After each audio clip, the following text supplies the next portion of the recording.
Thank you, Miss Isabel, and good day to everyone. Again, I'm Hannah De Grano, and let me introduce you what are the parts of the brain that will be involved in our discussion about the brain movement. As we know, we depend on our bodies to move and interact with the world around us. We know that the one that controls our ability is our brain. Even in the simplest activities like picking up an object, running through a playground, sitting, walking, and even smiling require the brain to quickly coordinate many body movements. Movement can occur because the brain and body are tightly linked, and there are parts of the brain that is responsible for it.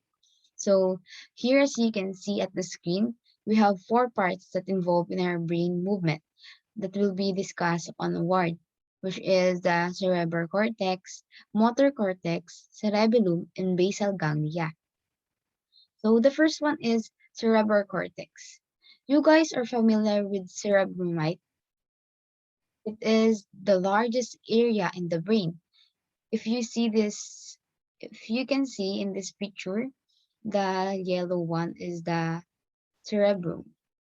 And if you imagine, the one that covers that cerebrum is what we call the cerebral cortex. And most information processing occurs here. We can encounter we can encounter here the four lobes that is responsible to make us who we are. They are the center of our memories, experiences, and everything that make us. The next one is the motor cortex. This is located in the cerebral cortex, and here we can discover how a voluntary muscular movement occurs. Also, we will be able to know what are the different kinds of muscles here, as this motor cortex is a part of cerebrum that controls muscle movement. So the third one is cerebellum. So if we know that the biggest area in the brain is the cerebellum, then the second largest one is the cerebellum. Actually, hindi siya largest because it's called little brain, it is involved in coordinating movement and balance. The fourth one is basal ganglia. In the basal ganglia, we will most likely to learn about some disorder we can have if our basal ganglia are injured or damaged. It is because our basal ganglia are the major importance for normal brain function and behaviors. So, as you can see, this four has its own specific role or function in our movement. For further information, let me discuss the first two, which is the cerebral cortex and motor cortex. So, what is cerebral cortex? There, if you think there's a lot of going on in the cerebral cortex, it is really the most complex of the entire nervous system and the most complex type of information processing and function occur in here. So I'm just briefly going to touch on a couple function of the cerebral cortex.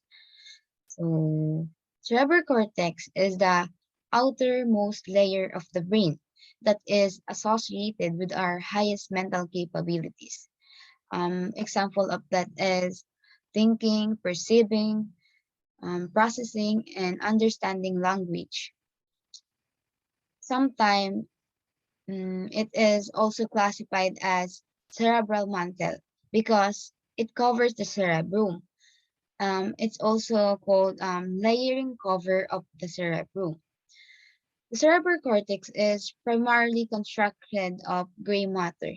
It is the neural tissue that is made up of neurons. Ano nga ba yung neuron? It is the basic unit of the brain. It is the one who sends signals, transmit information to the other nerve cells, muscle, or gland cells. So, cerebral cortex is made up to 14 and 16 billion neurons. And next one. The four cerebral cortex lobe function. So we can divide the cerebral cortex into lobes and we name them the same as the bone of the skull that are right over these areas of cerebral cortex. So the first one, which is the color blue, and the big lobe right in front of here is the frontal lobes. Frontal lobes are the largest lobes of the cerebral cortex. These are located at the front of the brain behind our forehead. Its function primarily involve higher cognitive functions such as decision making, conscious thought, problem solving, and attention. The right frontal lobe controls activity on the left side of our body, and the left frontal lobe controls activity on the right side of our body. So the next one, which is the color pink, or the one situated between the frontal and occipital lobes, is the temporal lobe. Sorry, it is the parietal lobe. Parietal lobe of the cerebral cortex are a region that is especially important for integrating the body's sensory information. It is vital for sensory perception and integration, including the management of the five senses, which is the taste, hearing, sight, touch, and smell. It is it is the home to the brain's primary sensory area, a region where the brain interprets input from other areas of the body. Through the help of these parietal lobes, we can build a picture of the world around us. So the third one is the one right here, the color green that are located directly below the frontal and parietal lobes, is what we call the temporal lobes. Temporal lobe, which are the second largest lobe of the cerebral cortex, are involved with the memory, emotion, hearing, and language. Structure of the limbic system, including the olfactory cortex, amygdala, and hippocampus, are located within the temporal lobes. So, as we know, hippocampus is an essential part of the brain limbic system, a group of structure in the cerebral cortex responsible for our behavior and emotional responses. And the amygdala is the one that regulates our emotion, such as fear and aggression. So the fourth lobe is the color pink and located at the rear of the brain and below the parietal lobes. It is the occipital lobes. It receives sensory information from the retinas of the eyes. This information is then encoded into different visual data such as color, motion, and orientation. Its primary its primarily function is controlling our vision or visual processing. This visual information is sent to the parietal lobes and temporal lobes for further processing. This organ help us to see and identify the different things that we look at. It also help us differentiate and understand distinct colors. So all in all, the cerebral cortex is divided into four lobes that are responsible for processing and interpreting input from various sources and maintaining cognitive function. So next, areas of cerebral cortex. So the cerebral cortex can be characterized as being made up of three divisions, which serve different purposes, such as sensory, motor, and association area. The combination of these three areas account for most human cognition and behavior. So number one is sensory area. Sensory areas of the cerebral cortex receive sensory information from the senses and environmental stimuli. This information is also processed by the sensory areas to give meaning to this information. So the sensory areas include the visual cortex, somatosensory cortex, the auditory cortex, and the gustatory cortex. The areas of the cerebral cortex. So the cerebral cortex can be characterized as being made up of three types of division, which serve different purposes: sensory, motor, and association areas. The combination of these three areas account for most of the human cognition and behavior. So number one, sensory areas. The sensory areas of the cerebral cortex receive sensory information from the senses and environmental stimuli. This information is also processed by the sensory areas to give meaning to the information. So the sensory areas include the visual cortex, the somatosensory cortex, the auditory cortex, and the gustatory cortex. So number one is the visual cortex. It is an area within the occipital lobe which is essential to the conscious processing of visual stimuli. There are two visual cortices in the brain, which is the cortex in the left hemisphere that receives signals from the right visual field, and the cortex in the right hemisphere receives signals from the left side of the field. This visual cortex is important because it making sense of our visual information and plays a role in the object recognition and representation. So the second is somatosensory cortex. It is located with the parietal lobe and receive tactile information from the body. This information can include temperature, touch, and pain, all of which is then integrated in the somatosensory cortex to produce a map of the body. So the third one is the auditory cortex. It is an area within the temporal lobes, which is responsible for the processing of auditory information. This cortex can be perform basic and higher function relating to hearing, including the ability for some people to language switch. So the fourth one is the gustatory cortex. It is the region that in the frontal lobe naman, which is responsible for the perception of taste and flavor. So the second area is the motor areas. The motor areas of the cerebral cortex are involved in the regulation and initiation of voluntary movement. Mm, these areas are primarily found within the frontal lobes and include the primary motor cortex, premotor cortex, and the supplementary cortex. So the primary motor cortex is associated with the coordination and initiation of motor movement. Each cerebral hemisphere of the primary motor cortex contains a motor-related representation of the opposite side of the body. There is also a representational map of the body with the primary motor cortex called a motor homunculus. So the next one is the premotor cortex. It is involved in preparing and executing limb movements, as well as using information from other regions of the cortex to select appropriate movements. The premotor is also necessary for learning, especially through imitation and social recognition, specifically empathy. So the third one is the supplementary cortex. It is responsible for the planning of complex movement and contributes to the control of movement. The third area, which is the association area, is spread throughout the cerebral cortex in the four lobes. These areas act by integrating information from these brain regions, often adding more complexity to their function. So, per lobe, meron siyang association area.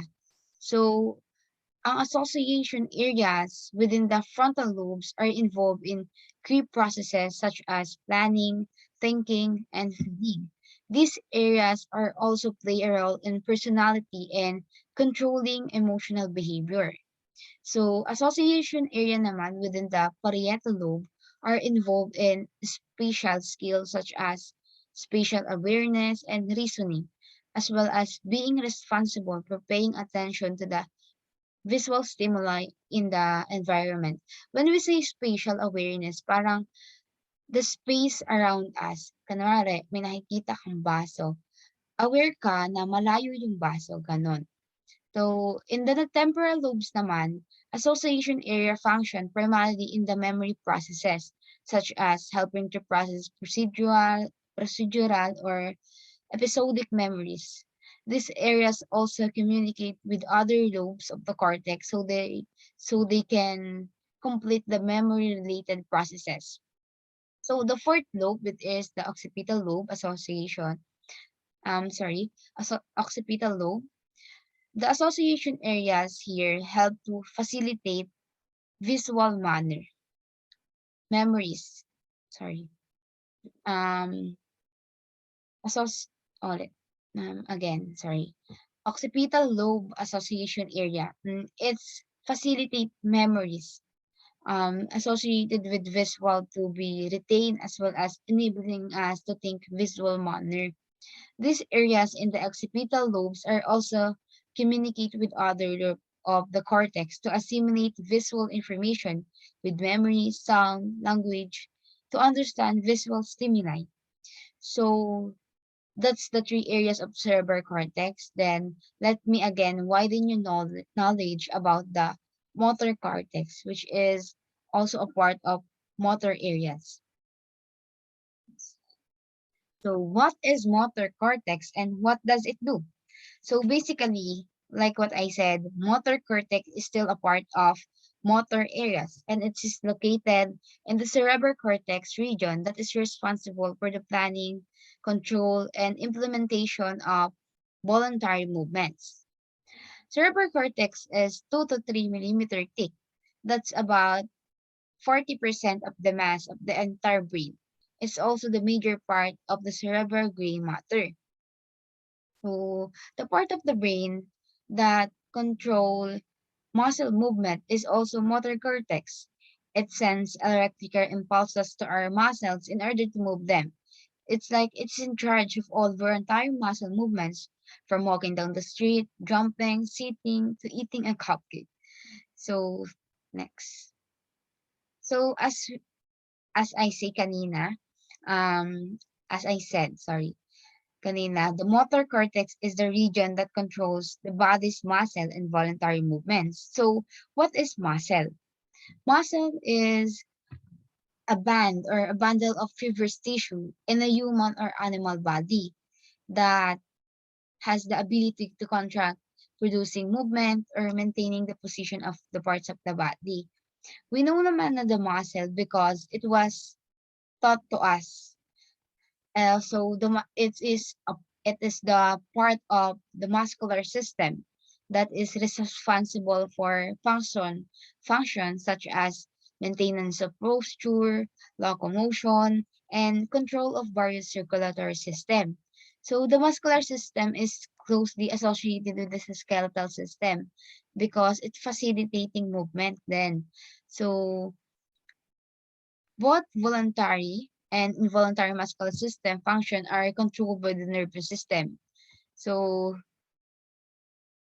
as we know, the muscular system is an organ consisting of three types of muscle, which is the skeletal, smooth, and cardiac muscle. Yan.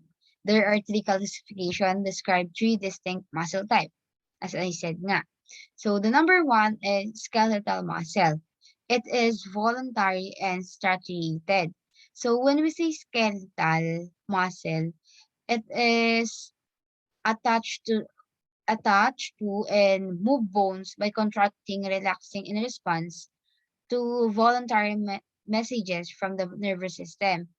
Its skeletal muscle is composed of long cell called muscle fiber. That's why it's called that's why the appearance of it is striated. So the next one is cardiac. When cardiac muscle. When we hear cardiac muscle, when we hear cardiac muscle, it comes to our mind agad na it's about heart. So the heart has heart wall, and the heart wall is composed of three layers. The middle layer of it is the myocardium. The myocardium is responsible for pumping action. So the cardiac muscle will is found there in myocardium. It contracts in response to signal from the cardiac conduction system to make the heart beat.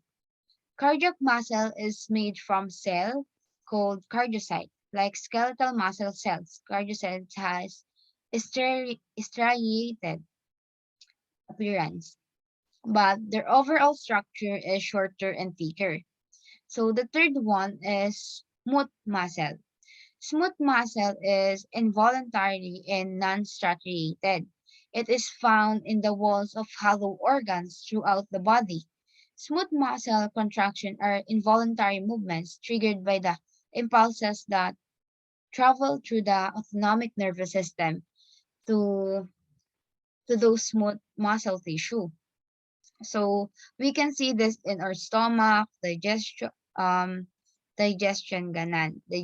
tracts. So what is voluntary and involuntary muscle movement? So kanina ko pa sinasabi sa skeletal ay voluntary, cardiac is involuntary. So when we say voluntary muscle movement, it is a muscle movement under conscious control.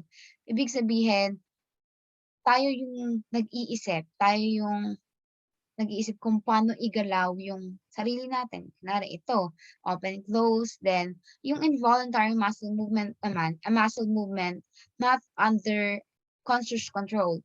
Like, wala tayong pigil na nangyayari to, na gumagalaw to like beating of our heart. Sa digestion, di natin yan makokontrol. And breathing, yung ganan. Then, the next one is the regions of motor cortex, which are the primary motor cortex, supplementary motor areas, and premotor areas. So, primary motor cortex is the main area that's responsible for generating the nerve impulses that are needed for the production of voluntary movement. In addition, it is responsible for sending orders to the voluntary muscle of the body. In this way, they contract or tighten. It's a region with a low excitation threshold. The second one is the supplementary motor area. It consists of an area that coordinates the movements of the postures. Thus, the sequence of movements in large muscle group collaborates. So, the third one is premotor areas. Premotor areas, they are the areas with a high threshold of excitation. So, if ang primary motor cortex is low excitation threshold, then itong premotor areas is high. So in addition to that, it is responsible for storing movement that come from the past experience. So next one. Importance of motor cortex. So the motor cortex facilitates optimal functioning on a daily basis. It enables us to walk, run, and use our hands to navigate the world. It allows us to use expression to communicate and to communicate emotions. So if we think of this, if we take to account that simply smiling requires the movement of 43 different muscles, you can imagine how complex and intricate the motor cortex truly is, especially when you factor in additional movements such as walking, running, or shaking someone's hands as you meet them in the first time. Imagine na lang kung ilan muscle ang gagamitin mo do'n to do that things. So, all those movements are coordinated effortlessly by the motor cortex, and it all happens in a fraction of second. So, it's really important to have a motor cortex. So, that's all. Um, Thank you. And again, I'm Hannah Jean Negrano, and here's Miss Papa to continue the discussion about the cerebellum.